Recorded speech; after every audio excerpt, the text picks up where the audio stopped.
Hi there everybody, Peter of England bringing you a long-awaited video. Today what I'm going to do is cover some of the questions that have been asked of me over the last couple of months, particularly concerning the documents. As you will be aware, for those people who've been following us for some time, there are quite a few products and documents within the stable or within the library of the shop.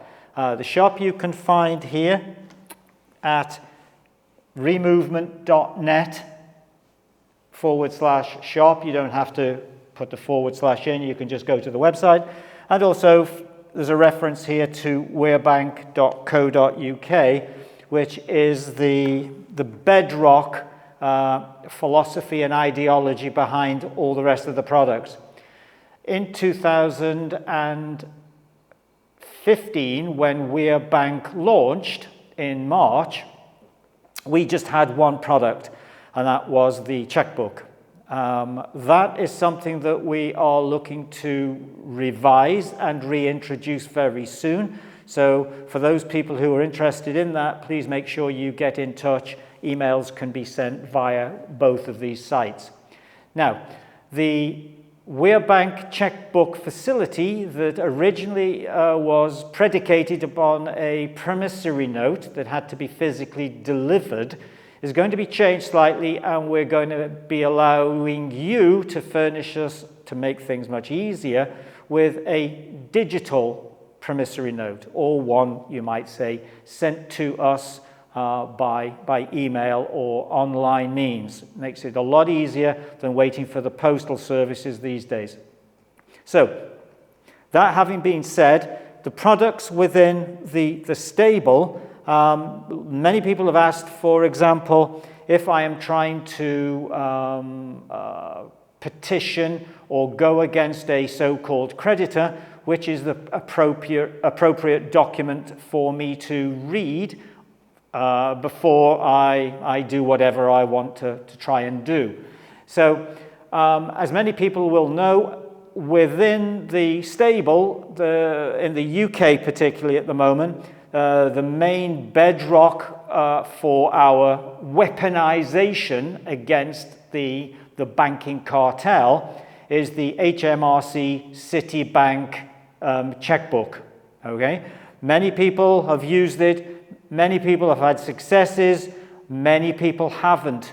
The main thing to remember here is that it isn't a panacea, it isn't a silver bullet, it was never offered as that. It's just that for some people these things work, for other people they don't work, or they're sporadic, or they're like the curate's egg, it's good in parts, or a patchwork quilt.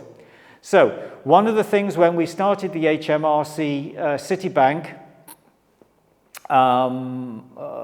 expedition, the post office seemed to be the best place to submit these checks and to pay them in. Why it works so well, in a nutshell, is because there is a completely separate accounting system for the post office compared with high street banking. And that's because the post office system was brought in or amalgamated into the banking structure after. You know, it was an add-on. And due to the way that the accounting system works, once something's entered into their system, because of the Fujitsu scandal of the post office problem a couple of years ago now, it's very difficult to get the thing out. They have to use software engineers to go in and reprogram the credits and the debits. So that's why it worked, and that's why it's maybe better to use post offices to pay these things in when possible. If not, send it to the pretender lender or the so-called creditor as you normally do. The next thing, there are this, for people who are not in the UK, this was a Section 68 payer for honor supra protest draft. These drafts are predominantly for people who are not within the UK. This was the alternative to my intention to step in and help you pay for this illegitimacy of these, what's called adhesion contracts that the financial and banking services along with taxation authorities and governments have imposed upon people, particularly over the last, say, 100 years. The Section 68 drafts are called such because Section 68 of the Bills of Exchange Act 1882 in the UK provides that there is something called a payer for honour supra protest, whereby a third party can intervene for the benefit of someone else to pay off their debt. Okay? Do not, in the UK, for example, think you have to get permission from the creditor, so-called. You don't, because that is just a form of hostage-taking whereby they are saying, we don't want anyone else to pay here, we just want your neck on the block, okay? So we can punish you. So those are the two main ones, HMRC City Bank checks. For those people who've been a little bit critical out there, I'll just have to point out there is no fraud involved, there is no copyright violation, the checks do not have Citibank logos on. As you will be aware, a check can be written on anything, a board this big, the size of a cow, or the side of a cow, sorry, a football, it can be written on a napkin in a restaurant, so as long as it fills the requirements, it's fine and it's valid. With the HMRC City Bank checks, there is a valid sort code. Yes, everybody's checked that out. There is a valid account number. There is a valid IBAN number. So, all I would say to all the naysayers or the doubters, what more do you want? What more do you require there? That is a big enough smoking gun. You've got the bullets, you've got the gun.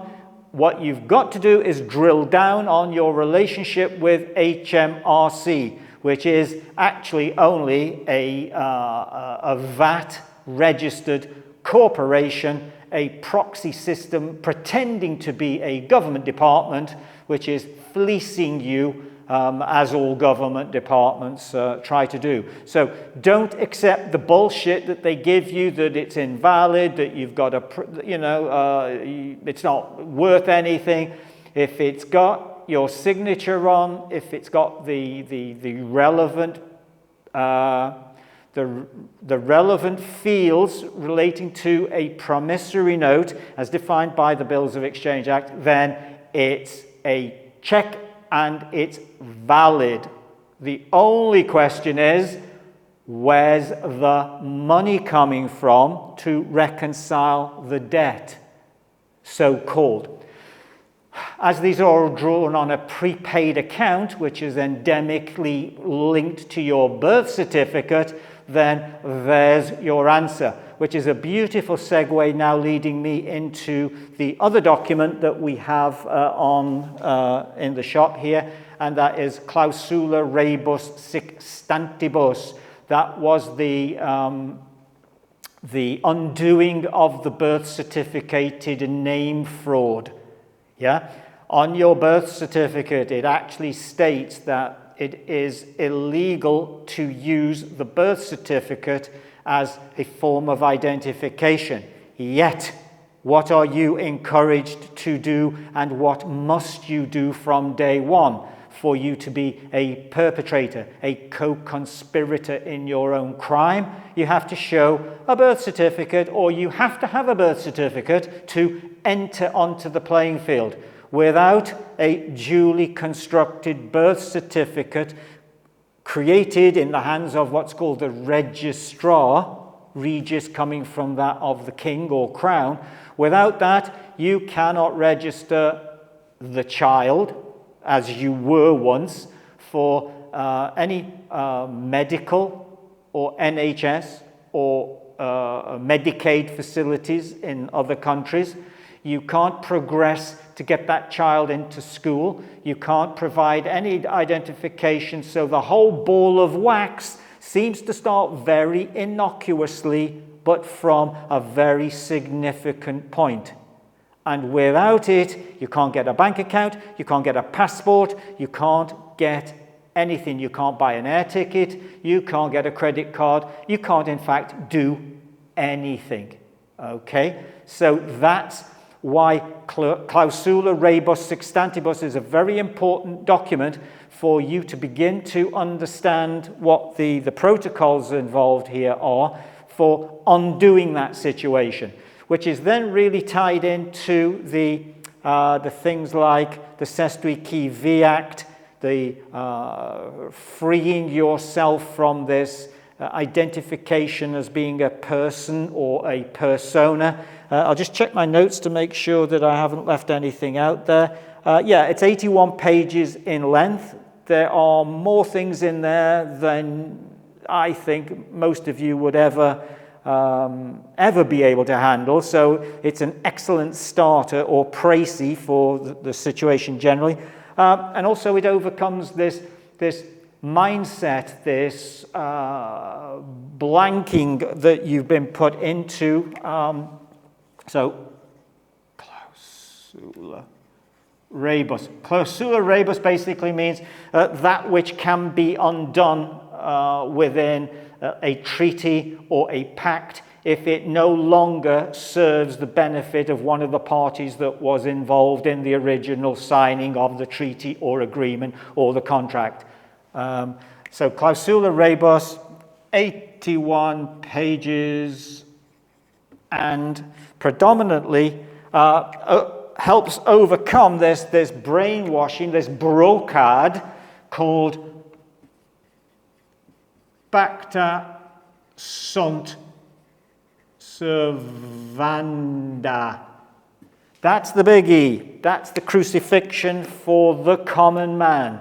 This is something taught to you by your parents as you crawl out the womb, and taught to you by the priests, the schools, the universities, and the justice system as it controls you. Pacta sunt servanda, promises must be kept. Really? Well, that's okay from the other side of the aisle. It's their promises that they make to you are never kept, but you've got to keep your promises that you supposedly make to them, which are nothing more than coercive, forced, kangaroo court type promises that have been forced upon you, not consensually, not through your will, in fact, not by agreement, but by absolute necessity. Okay? So the Clausula Rebus, 81 pages long. The prime invisible contract with the crown, I think I wrote here. So it's the prime invisible crown contract, and that is this thing called the birth certificate. So what this is covering, in effect, is that everything that's happening to you is based upon a presumption, an assumption, consensual agreement because you don't rebut it. That's what's, in effect, the dynamic within the global trap or the global system. It's assumed consent by acquiescence. And so, unless you get up off your backside and make some noise on your little tin drum by overriding these protocols, then they are accepted and they stand. They stand because you haven't done anything to contradict them. So, with the Clausula Rebus, we have some stickers that are also available. They are their stickers like this with a little motif. Go along on the website and have a look at them. The stickers are there so that you can stick those onto your documents, whether they're legal or financial, and this is your authority to override. In fact, it states very, very coherently, in a very short manner, what you are intending to do and why you are overriding this so-called legal documents aspect. Okay, so we've covered we've covered the stickers. Now we will move on to something called the bills of exchange. Bills of exchange. This was introduced last year and has become very, very popular with many people. What it seeks to do is to create a separately binding contractual offer to the creditor, whether that's a utility company, whether it's your bank with the mortgage, whether it's the car finance company, or any of the multiplicity of adhesion contracting operatives out there, which are the pirates operating with what's called letters of marque, M-A-R-Q-U-E, by Crown governance and permission to fleece you and bleed you dry or bleed you white. This is something that the entire system is juiced into, and this is why it's important for you to use something creatively to, in effect, counter their assumption that there isn't another financial instrument available to make payments with. It's a little bit more exotic than the checkbook method, but in effect, a bill of exchange is something that predates the Credit Agreement Acts worldwide, the UCC, even the bills of exchange. It comes from what's called Lex Mercatoria, the law merchant. Section 97, for those purists, Section 97 of the Bills of Exchange Act 1882 in the UK makes, and as you can see, nicely tucked away down at the end of the Act, it makes reference to the principles and practices and the tenor of the Lex Mercatoria, or law merchant. Very, very important. So the Bills of Exchange comes, that's an 81-page document. It comes with 12 bills of exchange to get you started. And I don't think I've missed anything on that. No, haven't. And so a very important protocol, because what's different with this is it allows you, because of a nuance I created, it allows you to be the drawer and the drawee at one and the same time. So if it's for a utilities company bill payment, for example, a bill of exchange can have a 30, 60, 90, 120-day maturity. And at the end of that maturity date, the bill becomes payable. So what I've introduced into here is a technique whereby, yes, it's payable, but it's payable at your place of business. They've got to come along and collect it from you. And that's also very important, because you are offering the payment. They are then duty bound to come along. If they refuse to accept the bill initially, then that's a default by them. It's a dishonor, and there is a provision in the Bills of Exchange Acts worldwide to cover that. They have to have a very, very good reason. So does not matter that you've signed an agreement with the electricity, gas, whichever corporation it is, to pay, a monthly amount or the bill, whatever it might be. Let's say £2,000, dollars, euros, it doesn't matter. When you create the bill of exchange for that amount that they billed, send it to them, then they have got to have a very good reason why they won't accept this. If they don't accept it, face off, then you're already at position 1 on the victory chart or ladder. A bit like baseball going around the what do they call it? The base. So bills of exchange, very interesting, very important. The other one product is it's been there since 2012 when we first began, which is ReMovement. It's the political arm of WeRe Bank. The whole idea about ReMovement was ReMovement would position itself here. That's why you get the abbreviation or prefix for the currency that we used, the RE.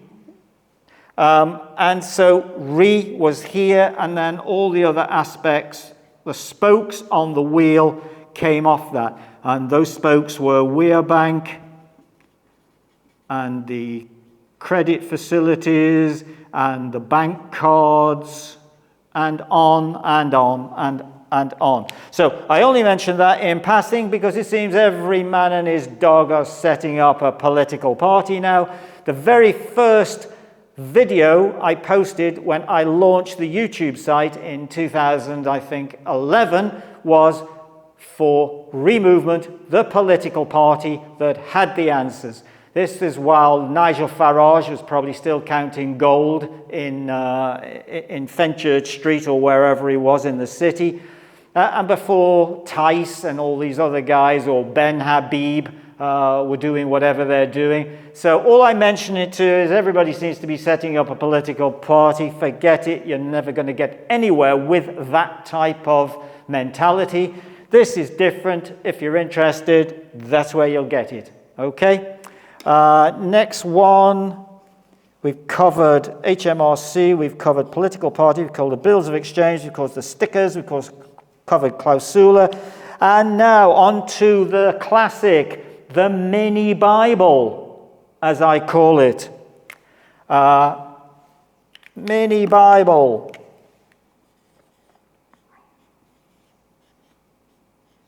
Standing for basic instructions before leaving Earth. Funny, huh? So, basic instructions before leaving Earth is the sacrament document. Sworn affidavit creating reborn men's trust. This is a re-enunciation, a recreating of the covenant, the binding oath between you and, let's say, I'm going to have to say it, your creator. And if you don't believe in creation, then maybe put it down to some glitch in a DNA catastrophe that happened on another planet somewhere way out there, which created a cascading event of accidents which led to your birth or something. If that's as good as you can do, then fine. But this is really what it is all about. And within the sacrament is something called IHS, or inviolable human sovereignty, which I maintain, and others do too, that you possess. And the sacrament is really showing you how to rebut the 12 presumptions of what's called a Roman pagan curia or court. It addresses the papal bulls that entrap you via the crown contracts, and it covers a lot of this sort of Freeman sovereign type issuance. Justinian deception is covered in there, and so the secret, I think also in there is the secret Jesuit oath, whereby this is constructed to show how they will control you and the events that they will go to do so. I think there's also a notice of claim of right. These things are all covered on the YouTube channel, by the way, so wherever you're watching this now on, and I'm assuming it's on my channel, then you can go back in time and see that the original documents are all read out on this channel. Okay, way back. 2011, 12. You've got to go some way back. So this sacrament is a twin or comes together predominantly with the last one, I think, Lazarus Taxon, or how to defeat your creditor. 53 pages of information that you won't find anywhere else in such a concise and precede manner. Main things, this is in effect a notification to the pretender lender, the one that's maintaining that you owe them something because of the adhesion contract that you have been forced to go into. And that's almost everything you can think of, even having to shop. You might have a shopping trolley choice. You might have Waitrose or Walmart or Morrison's or Tesco or Lidl or Aldi, whichever one they are, but you've got to go. You've got no choice. You have to buy a car. You have to go on a bus. You have to have a credit card. You have to have a passport. You have to have all of it. So these days, there is no choice. And if there is no choice, then you are stuck. You're stuck in a forced adhesion city that forces adhesion contracts onto you. Even to park on the car park, you have to agree to terms and conditions. So I'm trying to free you up from some of those. The main principle with the Lazarus Taxon is you have to jettison this idea that there is a creditor and there is a debtor. Forget it. It's trustee and beneficiary. Not one against the other. It's that the trustee does the paying. The beneficiary does the receiving. So if you're doing more paying than you are receiving, then you cannot be the beneficiary.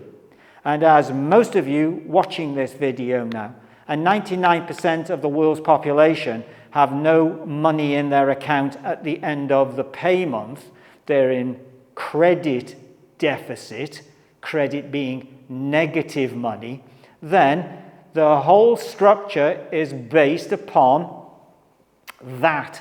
And the birth certificate, as shown to you in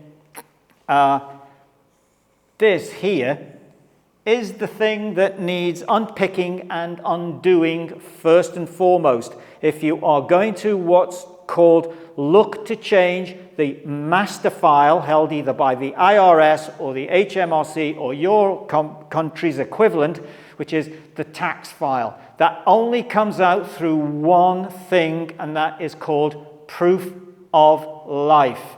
When you go into a court of law, and mustn't forget, have a look on the website there on these for Skyhook, getting out of difficulties fast if you have to go into the court, because that is deliverable to what's called the clerk of the court. So the only thing that the clerk has to inform the judge of, if it's come to that, and it never does, maybe only in the case of someone who's read my material, the only thing that the judge needs to be informed of by the clerk, which rhetorically speaking the judge might say to the clerk of the court, has this man proved himself to be alive?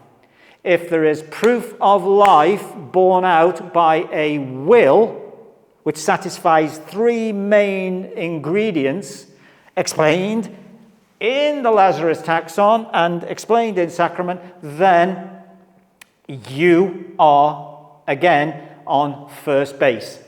You've still got a few to cover, but you are now there. You've swung the bat, you've connected with the ball, and you have changed the world. You are no longer branded as one of the branded. You are slightly now looked at differently.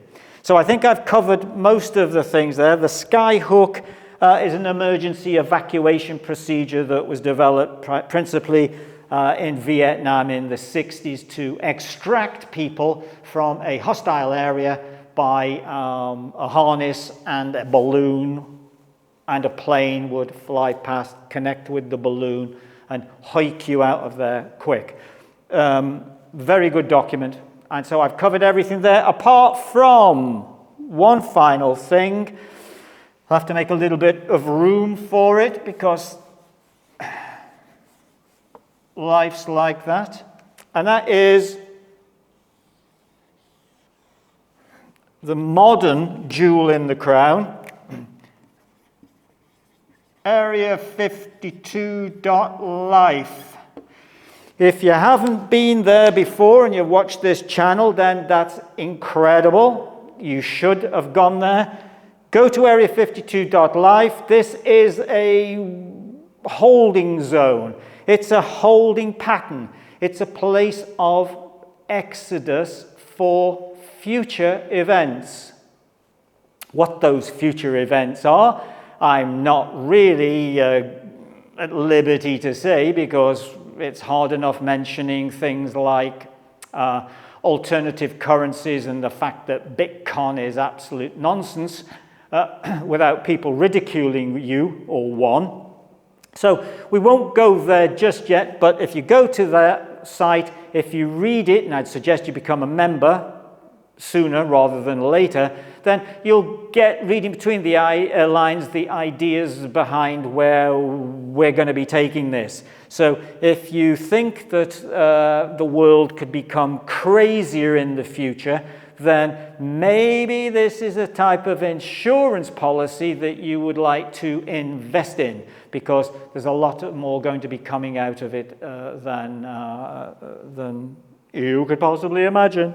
So what I would say there is that if you go along and look at that, there is this, there's something here, I think you can, and it's called a declaration of divorce. This is sort of, it's all tied in with renouncing your ties to the state and making a declaration. So it's a statutory declaration or affidavit proclaiming your inviolable human sovereignty. It is a, how many pages? 10-page document, facility for you to sign at the end and have that sort of there for you to use as best you will. If you wish to join and become a member and then take a passport, you will end up with a denizenship, or some people don't like the word citizenship, so it doesn't really matter what you want to call yourself. In addition, there is also something very, very important for the 27 member countries, including 500 billion people in the European theatre of operations, and that's called the Treaty of Rome, the foundational document for the European Union. I have shown, without a shadow of doubt, to be invalid, fraudulent, never having happened, never having took place back in 1957. Okay, so this information is provided not for general consumption within the YouTube community, as you can see by the channel viewing figures. This is exotic, left field, Byzantine, intricate information that is only expected to be used by certain people. Now, for those people who find it of interest, it's a bit like the Hindu word shruti. It's truth on its face. You either, you can't be taught truth, you have to recognize it. You get it through experience, you get it through communication and life experiences generally, but nobody can teach it to you, so that's as much as I need to say. If you find this stuff materially interesting, then go along and have a look at, don't forget, area52.live, ReMovement.net for the products I've discussed here today, and why, in a nutshell, just to conclude, and I nearly forgot, and I would have been kicking myself if I had, because I don't really think it needs a video on its own. Recently, I was in Italy, and lo and behold, what did I see? I saw something that the World Health Organization, NATO, the global New World Order, and all those puppet masters who are controlling it in the background are preparing for you. And it is the World Economic Forum. It hasn't gone away. Klaus Schwab is still there in the background. The AI onslaught is incredible, and it's not good. And I hope you'll all, like good sheep, just lie down and allow the lawnmower to come over your backs. In Italy, recently, and I know this is the project globally, you have this.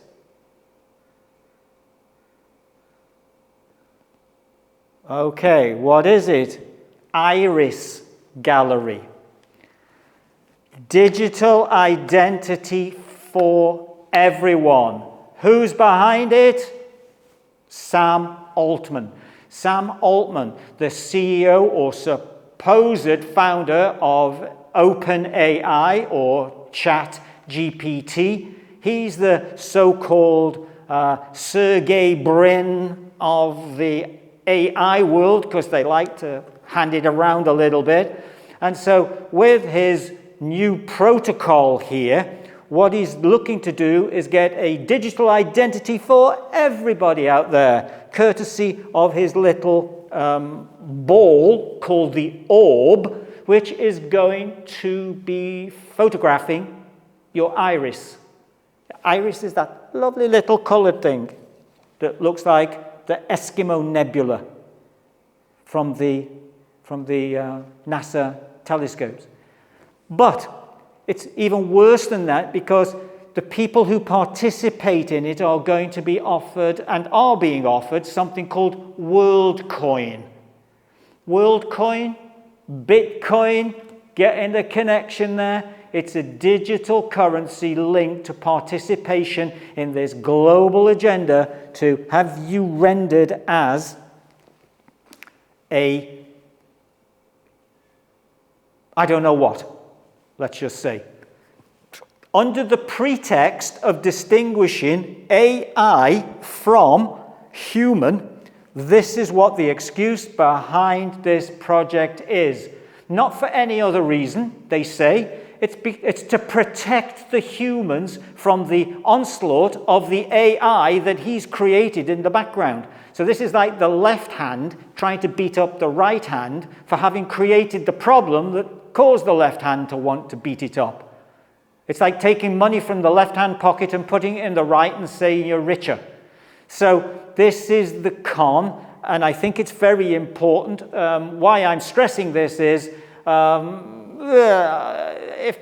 if there's someone out there, if there's anybody out there listening to this material and wants to know a little bit more, or if they can connect me to someone who will give me an interview and I will explain it in even greater detail, because I do really feel it's necessary for the Russell Brands, the Tucker Carlsons, the Joe Rogans, the Tommy Robinsons, the Nigel Farages, the Neil Olivers, all the rest of them, to know what's actually going on behind the scenes. Because everybody's in a state of reaction. They're like, it's like a piñata contest where they've all got blindfolds and they're swinging these sticks and trying to hit the donkey to release the goodies to fall on the floor. They're doing it all blind. They've got no idea what's about them. And they're being deceived by the Trumps and the Musks and the Farages and the rest of the goon squad. So that's about the best I can do. I hope you've enjoyed it. Watch it again.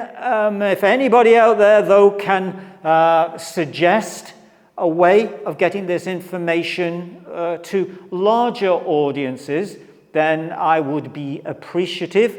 And if not, it doesn't really matter, because it's all going to hell in a handbasket anyway. But it would be nice for people to understand when that shit hits the fan, what it is they've got on them. Yeah? Because it might not even be real. Yeah? Anyway, thanks. And don't subscribe. Don't press the like button. I don't want any of that bullshit. Do not forward the video to anyone else. Just keep it for yourself. Let's keep this now as the biggest YouTube secret out there. Peter of England saying, thank you.